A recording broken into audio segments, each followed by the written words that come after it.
Salve galera do canal, hoje vim fazer um vídeo do unboxing de uma chuteira, então bora pro vídeo, valeu, falou. Rapaziada, agora eu vou mostrar minha chuteira Mercurial X de sua site que eu comprei. Então já deixe seu like, se inscreve no canal, me segue no Instagram que vai estar aparecendo aí na tela e é nóis. Agora eu vou abrir a caixa, é uma chuteira que eu vou ter usado. Aqui tá ela. Essa, mano, é essa. Aqui é ela. Mercurial X. Isso aqui é um negócio que tem todos os produtos da Nike, de como cuidar, melhorar do seu Nike.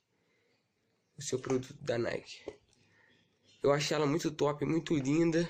Por foto eu já tinha achado ela bonita, mas ao vivo é muito mais linda. Aqui tem um degradê, vai do preto até o amarelo. Isso eu achei que ficou muito top. E essa chuteira aqui é muito foda, mano. Muito foda, muito foda. Quando eu fui lá na loja tinha essa aqui e uma preta. Só que a preta não serviu muito bem. Aí eu comprei essa aqui. Essa aqui é amarela, que é muito top. Vários jogadores usaram ela. Agora lançou a nova Mercurial laranja, que ela também é muito top. E essa aqui, mano, essa aqui não tem como não. Essa aqui vai fazer muito gol, olha lá. Mercurial X. Na verdade, essa aqui não, essa aqui não. Não é essa aqui que vai fazer muito gol, não. Essa aqui é direitinha. A direitinha vai fazer muito gol. Essa aqui é só pra complementar. Só pra ajudar na passada da corrida, porque esquerdinha tá ceguinha, filho. E é isso, né? Esse foi o vídeo. Se quiser que eu traga mais vídeos como esse de unboxing, deixa seu like, se inscreve no canal. Me segue no Instagram que vai estar aparecendo aí na tela de novo.